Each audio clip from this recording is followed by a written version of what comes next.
Hi. இன்றைக்கி இந்த வீடியோவில் என்ன பார்க்க போகிறோம்னா, சில சென்டென்சஸ் நினைப்போம். அது தமிழில் சொல்லிடுவோம். அதை இங்கிலீஷில் தெரிஞ்சிருந்தா இன்னும் நல்லா இருந்திருக்குமே, நம்ம அதை இங்கிலீஷில் கூட பேசியிருக்கலாமே அப்படின்னு நினைப்போம். அந்த மாதிரி சென்டென்சஸ் என்னென்ன, அதை எப்படி இங்கிலீஷில் பேசலாம் அப்படின்னு பார்ப்போமா? சிலருக்கு சில சந்தர்ப்பங்கள் ரொம்ப ரேராக கிடைக்கும். அது சொல்லுவோம், இது உனக்கு கிடைச்சிருக்கக்கூடிய அரிய வாய்ப்பு, அதனால் அதை நல்லா யூஸ் பண்ணிக்கோ அப்படின்னு சொல்லுவோமா? இதை எப்படி சொல்லலாம்னா, this is a rare opportunity you got. ரேர்னா அரியதான, ஆப்பர்ச்சுனிட்டி வாய்ப்பு, சந்தர்ப்பம். Okay, so this is a rare opportunity you got, உனக்கு கிடைத்த. இந்த சென்டென்ஸ் பாருங்கள், இது உனக்கு கிடைச்ச பொக்கிஷம். பொக்கிஷம்னா என்ன சொல்லுவோம்?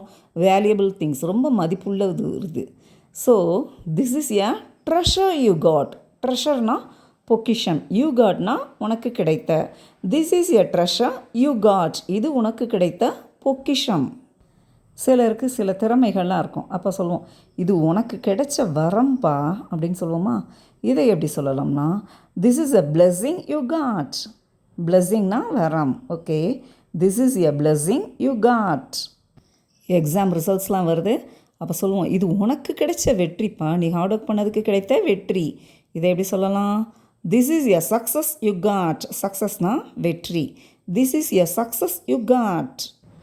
இது இப்போ ரீசண்டாக எல்லோரும் சொல்கிறது தான், இது உனக்கு கிடைச்ச ஆதரவு அப்படின்னு சொல்லியிருக்கோம். அப்போ இதை this is the support you got, இது உனக்காக கிடைத்த சப்போர்ட். சப்போர்ட்னா ஆதரவு. இது உனக்கு கிடைச்ச அனுபவம். இதை எப்படி சொல்லலாம்? This is the experience you got. This is the experience. எக்ஸ்பீரியன்ஸ்னால் அனுபவம். This is the experience you got. இது உனக்கு கிடைச்சிருக்கிற பொறுப்பு, அப்போ இதை நீ நல்லா பார்த்துக்கிடணும் அப்படின்னு சொல்லுமா? உனக்கு கிடைத்த பொறுப்பு, ரெஸ்பான்சிபிலிட்டி. பொறுப்புன்னா என்னென்னா responsibility. This is the responsibility you got. இதுவும் சொல்லுவோமா? இதான் உனக்கு கிடைச்சிருக்கிற கடைசி சந்தர்ப்பம், இதை விட்டுறாத அப்படிம்போம். அப்போ சந்தர்ப்பம், சந்தர்ப்பம்னா என்னது? Chance, last chance. கடைசி சந்தர்ப்பம்னா last chance.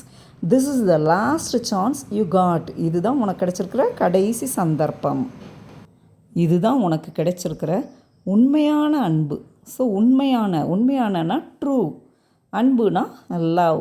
This is the true love you got, இது உனக்கு கிடைத்த உண்மையான அன்பு.